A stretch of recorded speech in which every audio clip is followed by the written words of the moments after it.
Live. Good morning, everyone. Welcome to another weekend appointment. It's 8 o'clock in the morning here in the East Coast of the United States of America. It's around early afternoon in UK for Rashmi and David, who are joining us from there. And we are welcoming to a new live appointment of ISCAS, the International Society of Coronary Artery Surgeries. The International Society of Coronary Artery Surgeries was originally founded by Dr. David Taggart and Dr. John Pascas, who wants to collect and try to rally together around all of the world surgeons and cardiologists interested in treating coronary artery disease. And we are here as one of our monthly appointments that are aimed to try to provide, not only from a society point of view, an annual meeting where we can rally around and get to know each other, but also monthly appointment where we can all educate ourselves, get to know better, serve better our patients. And the way in which these live webinars works is an hour of conversation among experts in the field to try to analyze the different aspects of coronary artery bypass grafting and coronary artery surgery. ISCAS has an annual meeting, and the next annual meeting is coming up and will be held in New York City this year. Abstract submission is open, so please join us. Come to New York City. It will be very important. Great, yeah. The concept behind these webinars is always the same: learning something on a Saturday or on a Sunday to improve patients' outcomes on Monday morning. So we want really to have something that is being able to provide you with some taking-home message. Today, the topic will be CABG in ischemic cardiomyopathy. And I call the CABG in low ejection fraction, for whom and how. And I'm extremely happy to say that I will be joined today by an incredible group of colleagues and experts. We have Dr. William Boden, professor of medicine at Boston University School of Medicine and leader of the COURAGE trial. We have Rashmi Yadav, consultant cardiac surgeon at Royal Brompton Hospital. Dr. Harish, Jarrett, friends and colleagues with me, consultant cardiologist and advanced cardiac imaging at Lankenau Heart Institute. Professor David Taggart, founder of ISCAS and professor in Oxford, UK. And we will be joining, hopefully, by Dr. Eric Velazquez from Yale University and Dr. Raffaele de Caterina from University of Pisa. So in this setting, and after my starting and my introduction, I want to give the microphone, the speaker, the platform to Dr. David Taggart, and asking David to introduce a little bit the concept here. CABG and coronary vascularization. Let's call it coronary vascularization because it will be important in ischemic cardiomyopathy. Can you introduce us a little bit to the concept and historically the big trials that are out there, what is in literature, and what should we know about treatment option for patients with low ejection fraction? So Gianluca, and to the general audience and my colleagues on the panel today, welcome. And I think this is one of the most challenging areas to now understand. What is the role of volume of ischemia and myocardial viability? Now, 5 years ago, I would have taken a very simple view, which is the more ischemia you have, the better it is that you revascularize, and the more potential viability of myocardium, then the more important to revascularize. But if you look at the current trials, which we'll discuss today, that evidence is not as clear as that. So to paraphrase Donald Rumsfeld, I'm not going to quote everything he said, but let's start with, to me, 3 important issues, which are the known knowns.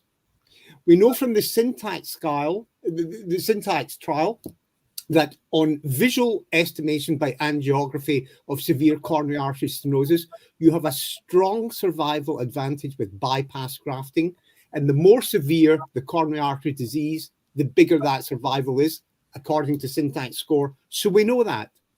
The second thing we know is from the FREEDOM trial, if you have patients with diabetes, they are best served if they require revascularization with coronary bypass grafting, as opposed to PCI. And the third thing we know from the STITCHES trial, and hopefully Dr. Velazquez will join us, is that if you have ischemic cardiomyopathy, that after 5 years, you have a strong and accelerating survival advantage with bypass grafting. So those are the three things we know for sure. So the questions now become, how do ischemia and viability testing play into those facts? Fantastic, Dr. Taggart. Dr. Boden, can you give us your point of view in ischemic cardiomyopathy, role of coronary artery bypass grafting, role of PCI, and role of imaging? You have been recently one of the co-author of this beautiful paper of Journal of the American Heart Association, recently published, Myocardial Revascularization in patients with ischemic cardiomyopathy, for whom and how. And I will strongly suggest everyone who is watching us to download the paper and read it. It's an extremely well-written manuscript. Again, what should we know? What as a physicians who are treating patients with low ejection fraction and have to place indication on how to assign these patients, how can we guide our clinical scenario? Yes, thank you so much. And I totally agree with my colleague, David Taggart, who cited some of the important evidence in support of bypass surgery. I mean, we have obviously data from Syntax, Berry 2D, and FREEDOM. And without question, one of the most challenging subsets that we deal with are these patients who have left ventricular systolic dysfunction.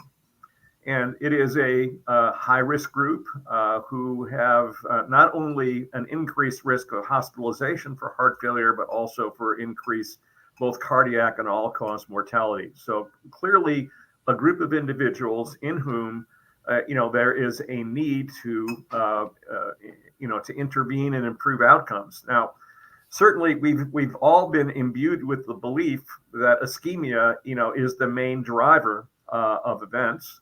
And to my way of thinking, the ischemia trial, which was published now some almost 3 years ago in the New England Journal in over 5,100 patients, even though they excluded patients with ejection fraction below 35%, nonetheless, they showed that in a group of patients with stable coronary disease and moderate to severe ischemia, there was absolutely no signal of benefit with revascularization. And I would point out that in ischemia, the trial, that is to say, it's disappointing to me that 3/4 of the patients who had multivessel disease did not get bypass surgery, but rather got PCI. Mm-hmm.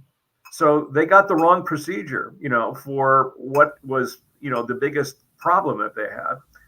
And again, I would go so far as to say that David and I need to write another editorial, because revascularization is not stenosis removal, which is what PCI accomplishes. Yes.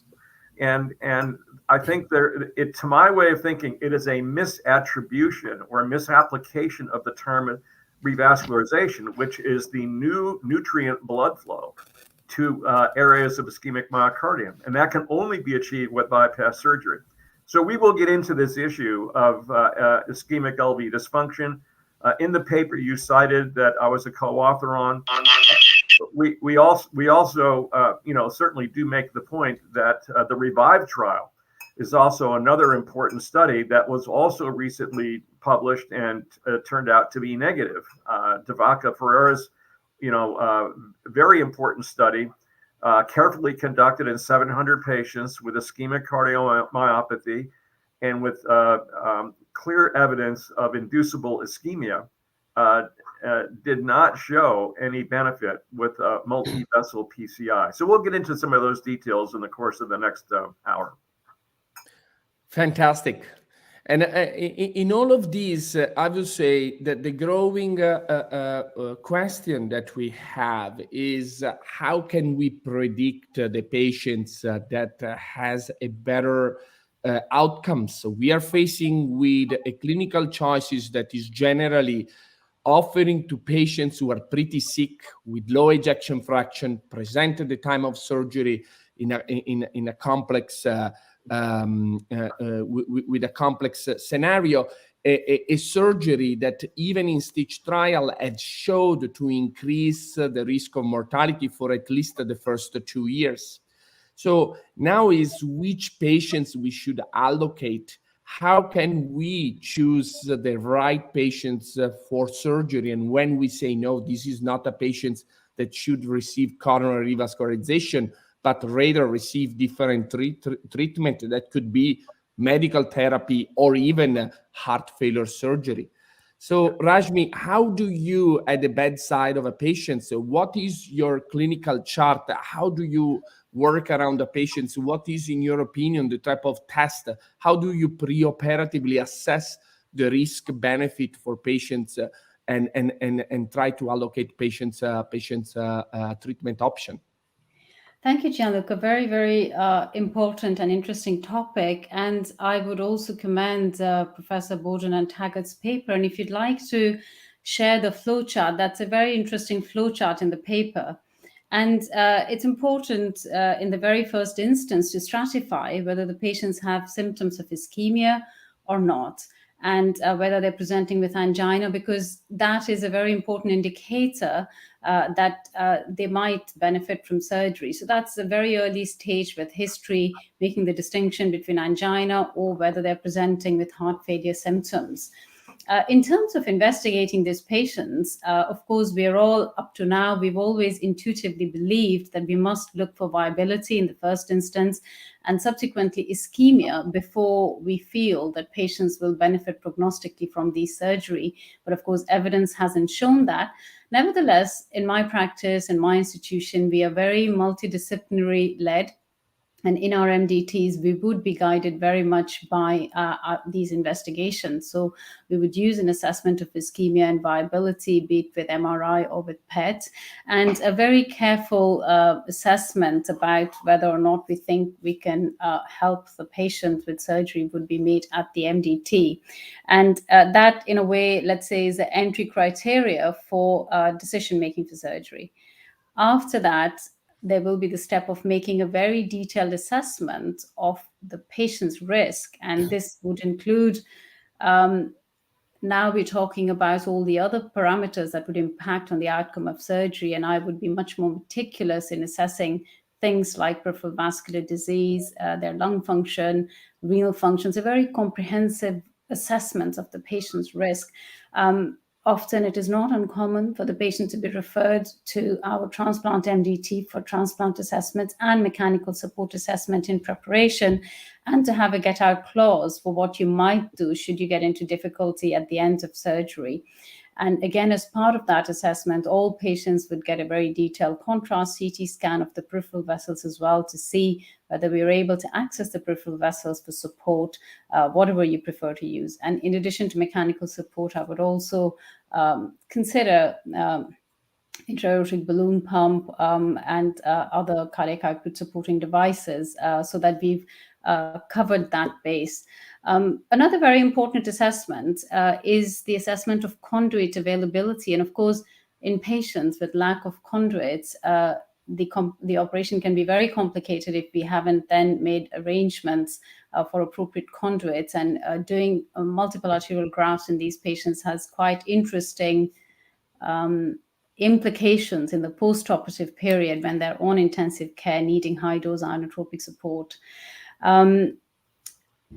The other very important aspect for me and for my patients is the consenting of the patient. So I always want to see the patient with their families and understand what the patient's expectation is.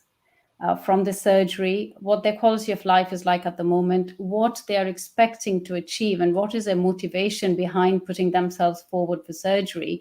And do they think that the risks at which I'm offering the surgery is actually going to be worthwhile for them? And that can be quite an involved conversation, requires a lot from me as a surgeon to get the patient to understand all the data, the information that is relevant to them, and also get their family to understand that. And an important part of that consent process is to explain to them the multidisciplinary post-operative care. So I always tell patients that you will absolutely need post-operative care with the heart failure team, and they're a very important part of our post-operative recovery in these patients. Yeah. And of course, there is intraoperative, having a familiar team. So when I have a patient like this, I go to my most experienced anesthetist. I will always place the patient on that list. We will make conduit assessments. I use continuous cardiac output monitoring in patients, and that really helps us with management of inotropic support post-op.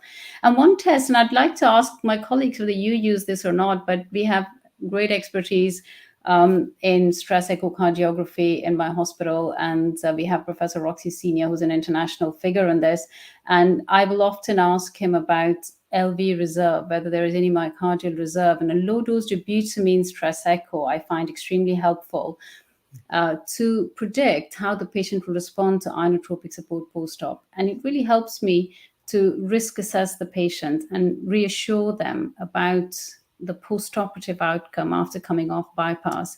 And I find that quite helpful. And of course, I pay a lot of attention to RV function, because I know that can be the Achilles heel if the RV is not well assessed and not good enough to support surgery.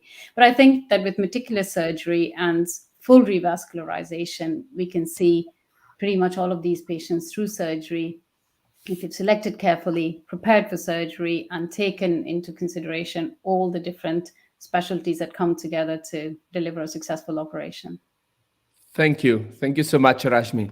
And Harish, I see that you're trying to get the best connection possible, and thank you for that. And I'm imaging in this concept and in this word has been a very debated topic. The concept is there the possibility to understand, as Rashmi was saying, which patients is going to do well or not after a surgery? And the viability studies in all of their form has been now out for quite a bit. But when we look into literature, the evidence that support performing this study and choosing these studies and as guiding element for our clinical outcomes is not so robust. So what is, as a cardiologist that I call on a daily basis to ask about MRI for my patients, what is your 2 cents, your information? What should we tell to the surgeon and cardiologists who are following us? Imaging for viability. What do we know? What is the state of the art in 2023? There are several of them. What is your elevator pitch about this very complicated topic? Yeah, that's a very tough question, but I think Dr. Yadav hit on several points that are very important. And I'll hit on this, but the main point is not everybody has every modality at their fingertips. So my best pitch here is that, for example, we seem to excel at cardiac MRI. So we have expertise in that and delve quite deep into the implications. We are limited in many ways with things like dobutamine stress echocardiography. Roxy Senior, Benoit Shaw demonstrate eloquently the outcomes data 15 years ago now, or something more than that. But my average patient has a BMI of 45. So I'm limited by some pragmatic issues. The availability of PET as a modality across the country here is limited, as is MRI. We're not short on cameras. That's not the issue. Cardiac MRI hasn't particularly taken off in the US. we're spoiled in Philadelphia. We have 5 centers of excellence within 5 miles of each other. But thinking from a national perspective, it's a little different. But the take home for me would be what specific information for the patient are we looking for? So there are instances where there's a specific question. Is there a target vessel, that you are trying to approach without touching the aorta, as we talked about offline, robotic hybrid approach for an LAD lesion? Or is it a global issue? Is the ejection fraction completely down? And will an additional assessment help? So this is where MRI comes into its fore, right? We can further delineate within reason non-ischemic etiologies and guide you away from revascularization strategy. But that's one issue. And then there's this thing, this whole debate and conversation to be had about viability and ischemia. They're 2 different things, and each modality does not give you an answer necessarily that's straightforward. We focus on viability, but starts like a cardiography tells you about ischemia. All of this is kind of alphabet soup, but going back to my original point, if you can focus your expertise on one modality or 1 or 2 modalities, I think you can bring the picture together and help the individual patient. I would like to raise the point that in addition to diagnostic testing, which you have both outlined and with which I agree totally, we really need to identify those high-risk subsets, who are, most vulnerable to having a bad outcome with revascularization. And one of the things I think that is essential is that we have to optimize their medical therapy in advance of surgery. We have to get out of the mindset that medical therapy is an afterthought. It's something that you think about after the surgery. So I would argue strongly, that we need to do a much better job of getting patients optimized therapeutically. We have multiple therapeutic weapons in our arsenal, be it angiotensin receptor blockers, ACE inhibitors, obviously diuretics, beta blockers, but I think these patients really require the highest vigilance, in terms of pharmacotherapy to make sure that their outcomes can be enhanced. And I go back to the older Syntax trial, which, as you may recall, was simply a randomization between the paclitaxel stented bypass surgery. They did not really, by study design, incorporate medical therapy.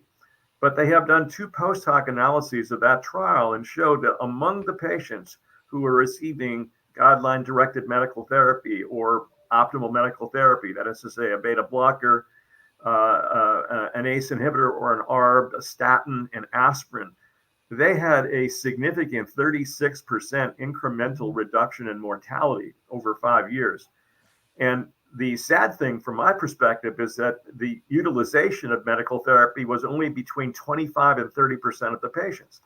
So we have to get away from this idea that we have competing approaches here. Medical therapy has to be the foundation, the platform upon which then we then consider revascularization. And the end game is to improve survival. Yeah. I mean, just to add to what Dr. Boden's saying, if you look at almost every single trial of PCI versus CABG, the CABG patients received substantially inferior medical therapy, despite the fact they still did better. And one has to say, if you have a patient undergoing CABG and the patient is not on optimal medical therapy, both before and after the operation, that is unethical. It is simply unethical if patients are not being given optimal medical therapy. But one of the things that also interests me, I went back to 3 basics. We know the Syntax trial, we know the results of Stitches, we know the result of the Freedom trial. And if you look at the recent trial in the UK of patients randomized to PCI or optimal medical therapy with ischemic ventricular dysfunction, 80% of those patients had severe coronary artery disease, 40% had diabetes. So these should be patients whose initial treatment strategy should have been CABG. So I, just like as in the ischemia trial, CABG was not used appropriately in the 40% of patients with diabetes. And the question I have to ask is, how did anyone approve that trial of PCI in patients with impaired ventricular function, 80% of whom had severe coronary disease and 40% had diabetes, and they weren't even offered the option of CABG? They got the wrong treatment. They got the wrong treatment. So That's a great point. Do you think there's a patient preference factor? I'm sorry? Do you think there may have been a patient preference factor in these discussions? No. So, in my experience as a clinician, if you say to a patient, we can give you this treatment that will kill you much more quickly, or we can give you a better treatment that will keep you alive for much longer, most patients go for, I prefer option 2. You know, but the point is, I don't understand how this was ethical. If you look at the authorship of the paper, as far as I can see, there's not a surgeon on it. And in my mind, I'm asking, how were these patients consented for this? Were they told you will have a far better survival through stitches, freedom, and syntax if you have coronary bypass grafting? Were the patients given that option? But David, the real issue here is that patients are not given that option in the cath lab. Yeah. I mean, the sad fact is that in the United States in particular, ad hoc PCI is commonly performed. There isn't a timeout. There isn't a, let's take off the gloves, let's take off the lead, and let's discuss this.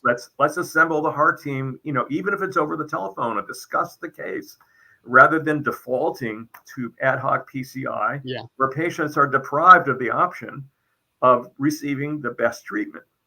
Yeah. So Dr. Boden, at this point, may I just make a plug for our multidisciplinary team? So I'm very fortunate to work in an organization where all of these things are thought through with the multidisciplinary team. I 100% support your recommendation that optimal medical treatment, particularly with the SGLT2 and the Entresto, can make a huge difference and reduce the risk of patients pre-op. And we have heart failure MDT and revascularization MDT, where these patients are very much discussed.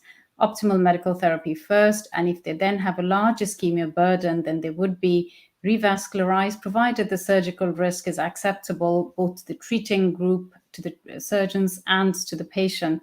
So I think medical therapy, absolutely. And then, despite the evidence, we do tend to be image guided, and we do consider that if there isn't any viability in the LAD territory, then you wonder about whether you're providing prognostic benefits or not. Nevertheless, we rely quite heavily on ischemia and viability, but we are fortunate to have a very multidisciplinary approach and to offer that consideration to all patients for surgery if that is the appropriate treatment. And that is one of the great strengths of the UK. We take multidisciplinary teams seriously. So in my centre, everyone gets discussed.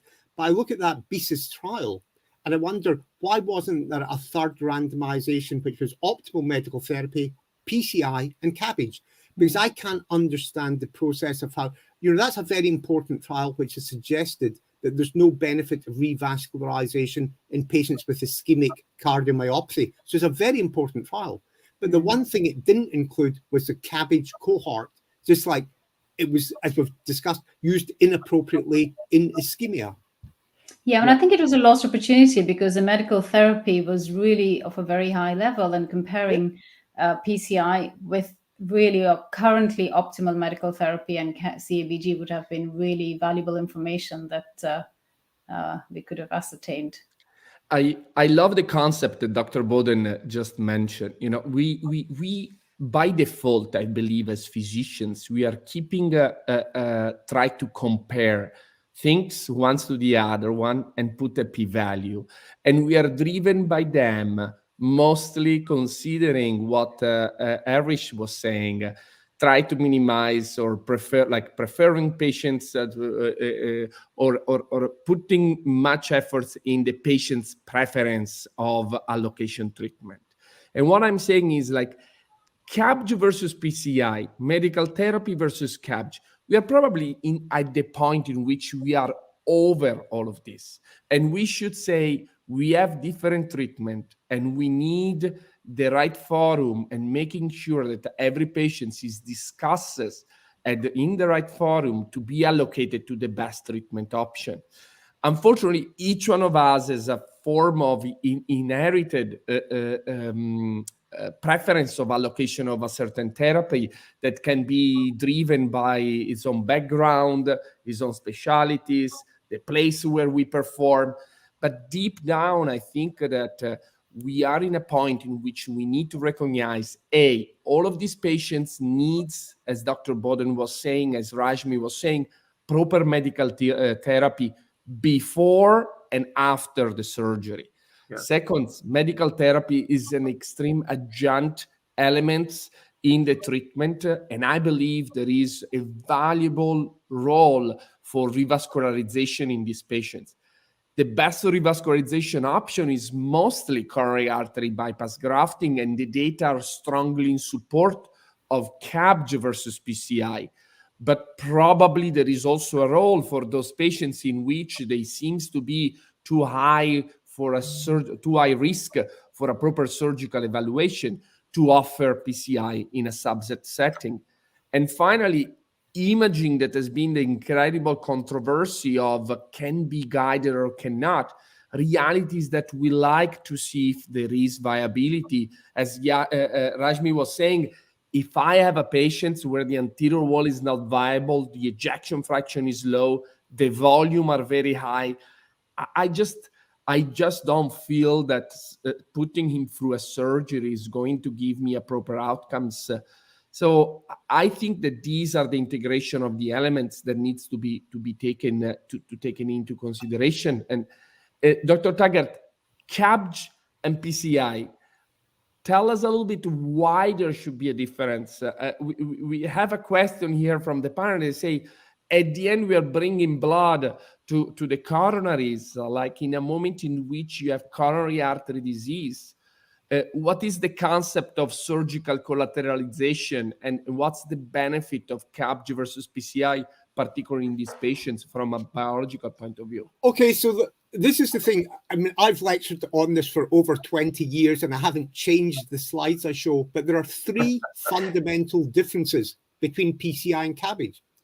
By placing your bypass graft to the mid-coronary vessel, you make the proximal coronary artery disease irrelevant, and you offer prophylaxis against the development of new disease.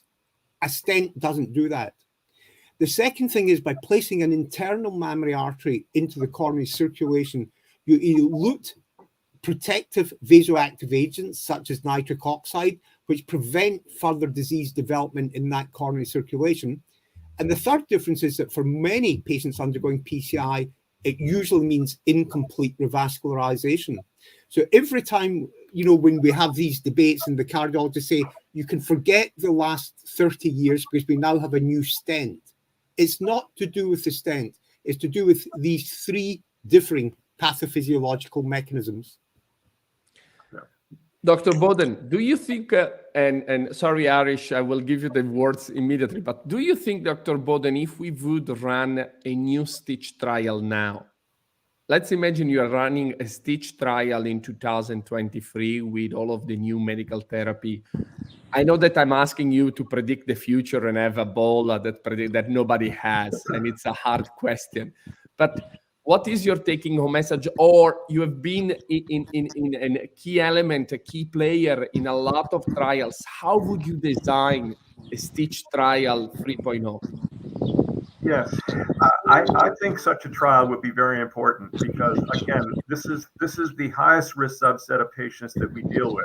And I would love to see a study that incorporates the best medical therapy that we have available today, which wasn't available when Stitch was done, and even for that matter, when Revive was being done.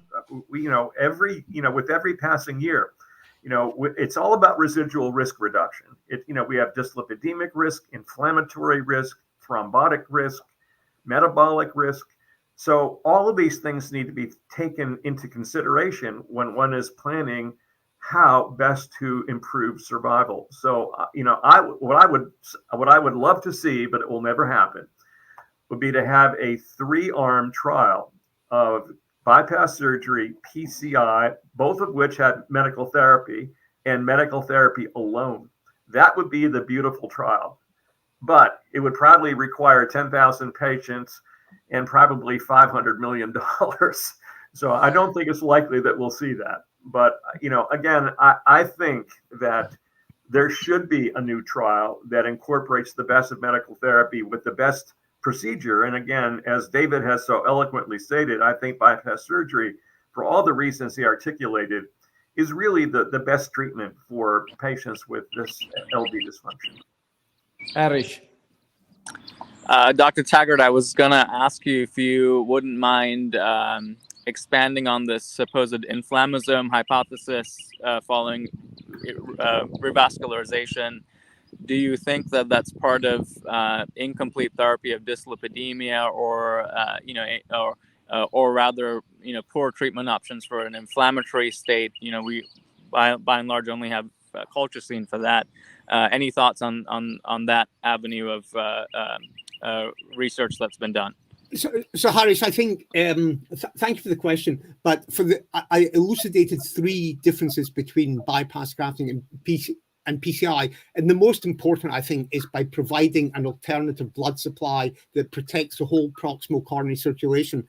But Tom Lusher, the former editor of the European Heart Journal, as I said, published a very elegant paper in the New England Journal of Medicine showing the beneficial effects of nitric oxide from the internal mammary artery. And the third thing is, often, as I said, for PCI, there's incomplete revascularization. But if I can take you back to one trial, the Excel trial, the mean age of patients in that for left main was 62. So these are people who, if treated properly, have a 20-year potential longevity. So outcomes at 1, 2, 3 years are irrelevant. You've got to follow these people for the long term. But the only intervention we've ever had, and I mean intervention, so I'm not disagreeing with Dr. Boden about the importance of optimal medical therapy, which, as I said, if you don't do that, it's unethical. But the one thing we do know that changes survival of patients over the long term is having a patent internal mammary artery to your LAD. So nothing is more important than that. Rashmi,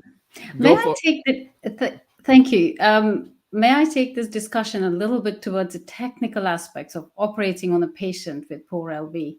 Because we want to fulfill your aspiration that we discuss something today, and on Monday, people can go into their operating theaters and possibly do one thing slightly differently. So I'd like to ask the panel, first of all, about what sort of conduit choice do you use in a patient who's got an LV of less than 35%, and you're expecting to use high-dose inotropes in the post-operative period and possibly a lot of vasoconstriction?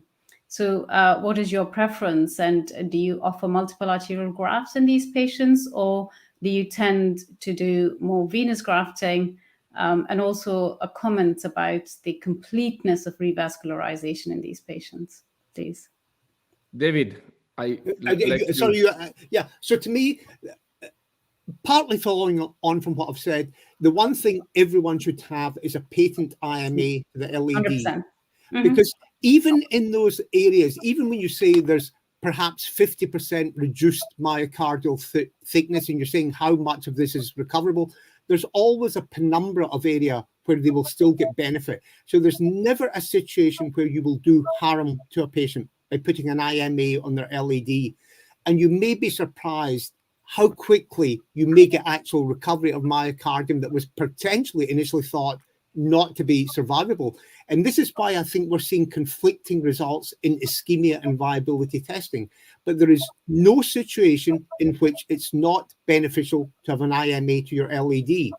Now, in terms of what other grafts you use, then you use your common sense. If you've got a genuine, really reduced ejection fraction around 20%, then I would use an IMA and vein grafts, because for the reasons you alluded to, you don't want a patient coming out with dependency on inotropes and a lot of arterial grafts. But an IMA and 2 vein grafts is still a very good option. If your ejection fraction is 30 to 35%, then I'd certainly use a second arterial graft. And if it's a younger patient, I'd be more inclined to consider, should we do 3 arterial grafts?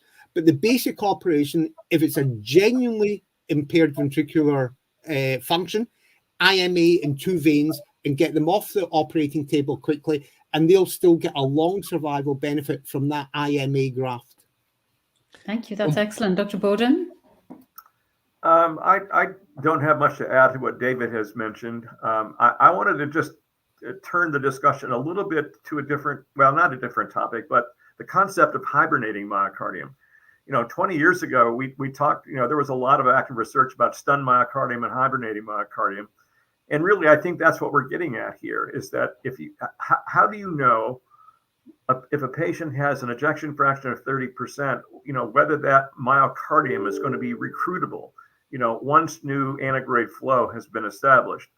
During my fellowship and shortly thereafter, I was very fascinated with the concept of doing post-extrasystolic potentiation, where you could elicit a extrasystole and then watch the myocardium contract. And that was a good marker of myocardial viability.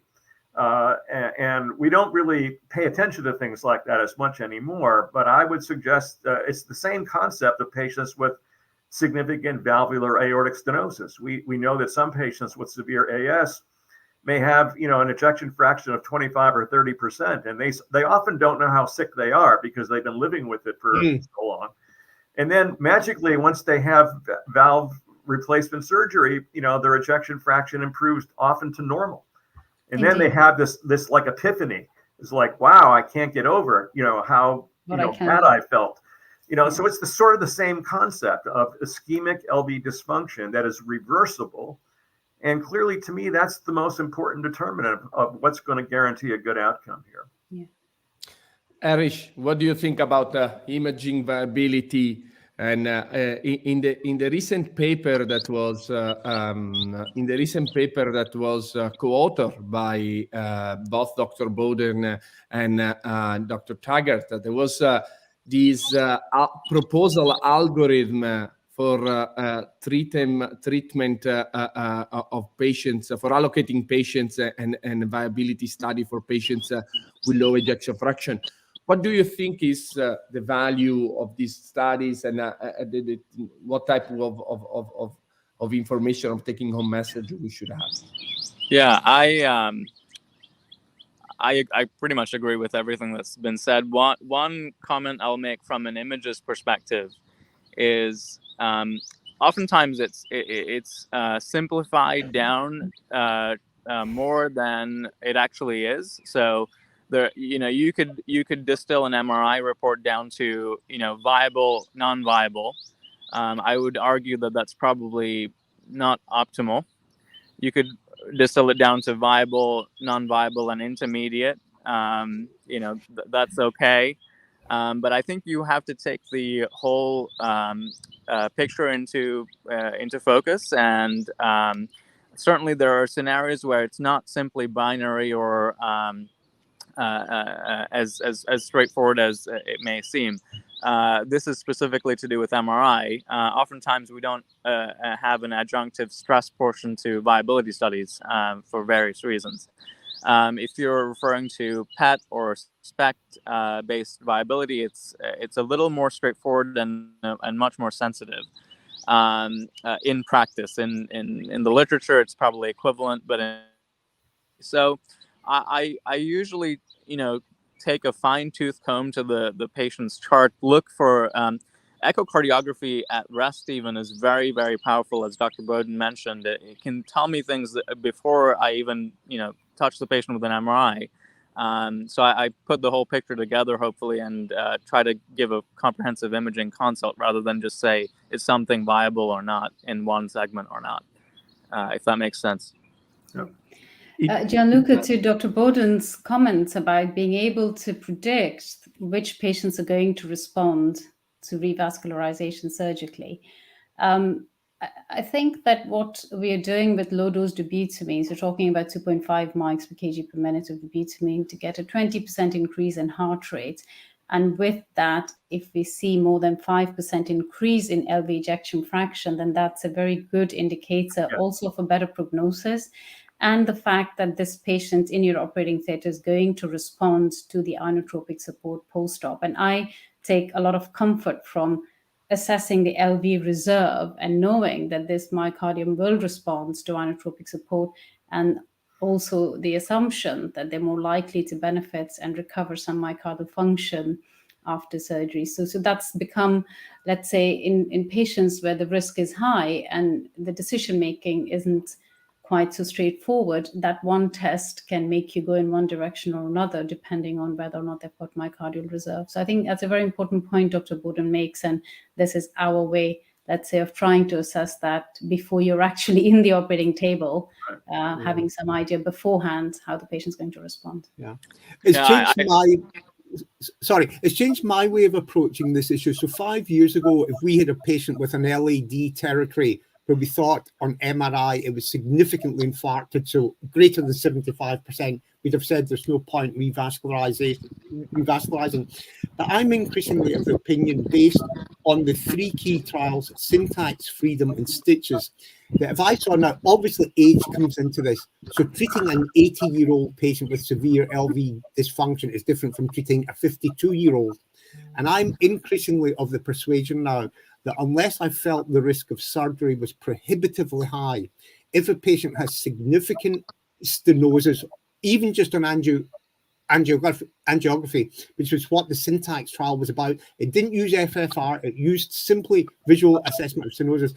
So if I've got a younger patient now, of course you have to explain the risks, it would have to come through an MDT. But if the MDT was of the persuasion that this guy is 55 or young woman is, in her early 60s, do we still think that they have severe visual coronary stenosis?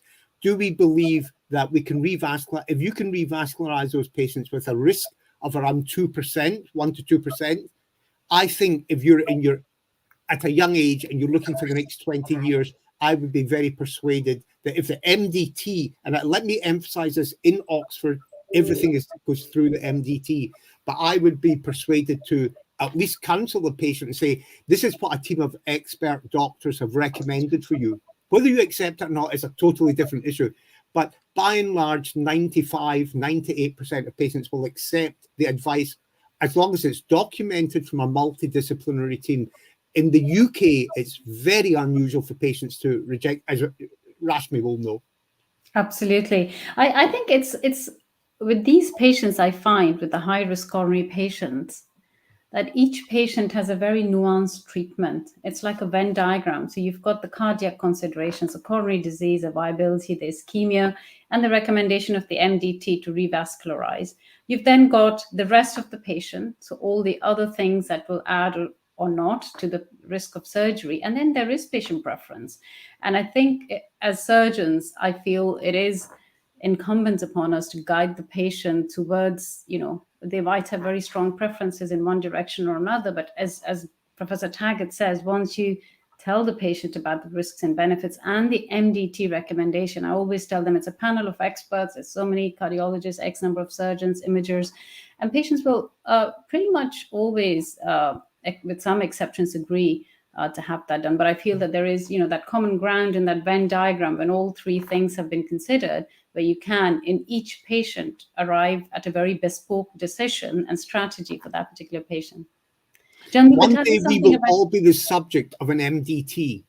So what we need to know is feel reassured. It's like when I take my car to a mechanic and he says, oh, you need this done in your engine, X, Y, and Z. I have no idea, but I take it at face value from a professional. And I think that's our real job here, is that we give patients appropriate information. And whatever decision, the patient could have 100 reasons for not wanting to listen to the decision. But as long as they know that their case was reviewed by a team of experts, and this is the best advice from those experts, then we've done our job. Whether the patient accepts it or not, different issue. Indeed, 100%. Yeah. But David, the key issue is having a fair and balanced discussion of all the pros and cons, and having a full disclosure discussion with the patient and the family. This cannot be done, in my opinion, only in the cath lab. Absolutely. And I think that what we need to start considering more in these high-risk patients is having a more thoughtful discussion. Once the coronary anatomy has been defined, then we have to sit down, and then have this discussion about bypass surgery, PCI, medical therapy, some combination thereof, but it has to be fair and balanced, full disclosure, so that patients really are hearing the full story. Yeah. So, Bill, I completely agree, but that's exactly what happens in the MDT now. The only time somebody would progress in the cath lab in a symptomatic patient already on optimal medical therapy is 1 or 2 vessel disease not involving the proximal LED. Everything else is brought to the MDT. So in one of the greatest, I mean, our NHS, as you probably are aware, is not the perfect system for a whole host of reasons. But one of the things where we do excel, so when I go around to different parts of the world, the number of countries who have genuine MDTs are tiny. They're almost non-existent in North America or Canada. They're non-existent in Germany, France, Italy, Spain. But one of the places where the UK actually does excel is the MDT. We do that properly. Very interesting. And we do this in our VA healthcare system, I might add, as well. Right, sorry, Bill. Apologies for that. Yeah.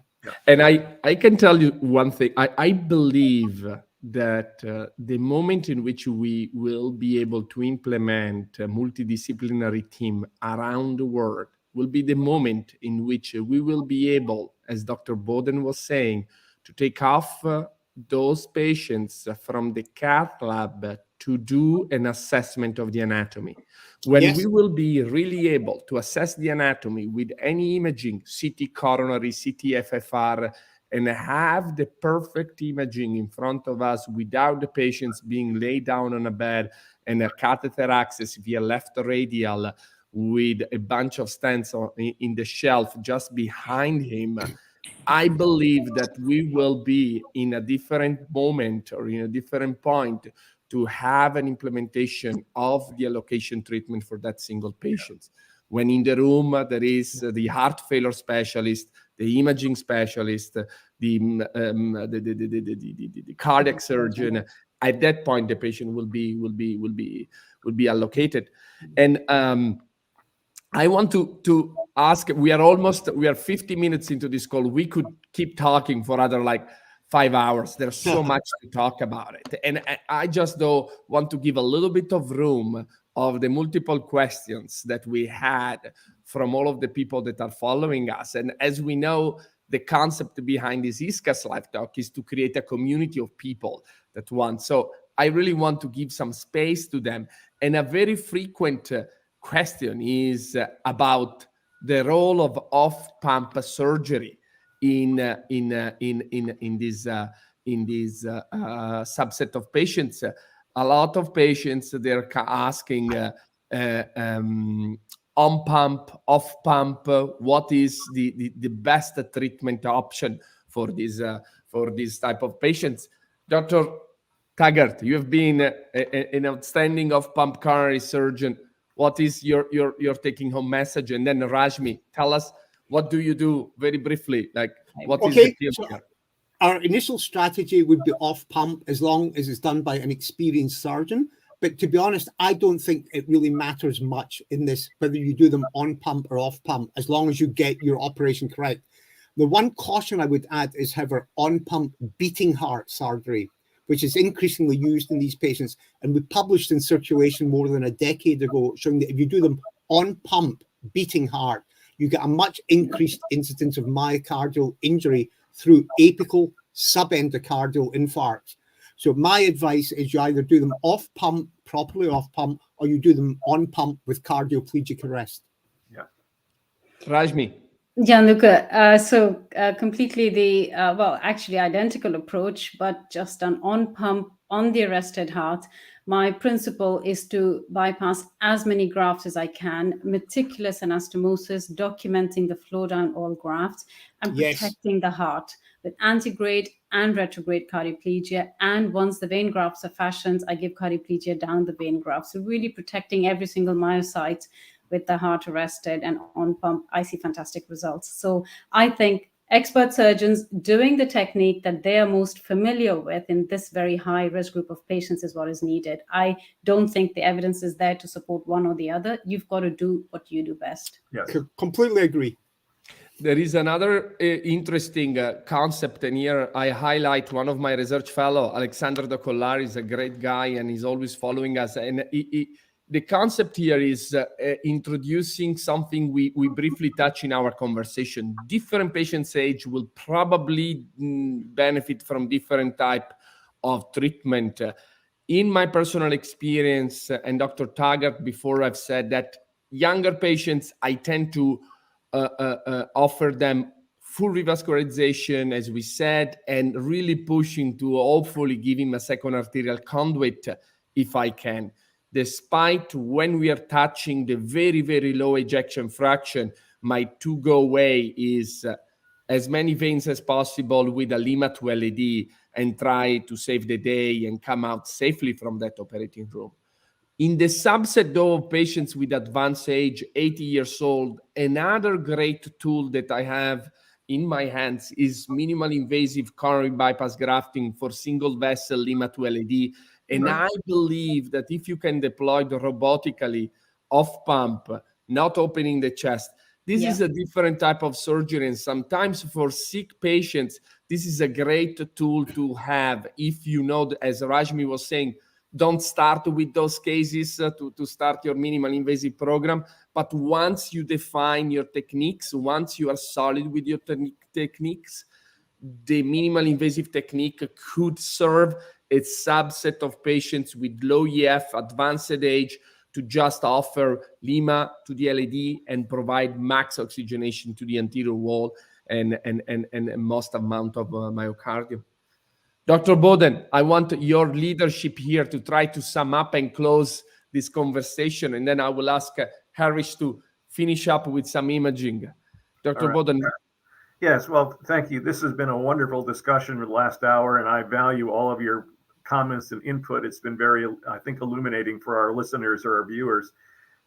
Again, as I mentioned, this is one of the highest risk groups that we deal with, and I think that in order to identify the best treatment, one has to be very vigilant about searching for comorbidities and also ensuring that patients are being treated optimally pharmacologically to improve their, their substrate and to improve their, their ability to have a good outcome. And again, my preference would be bypass surgery in these patients. Harish, give us your taking home message here.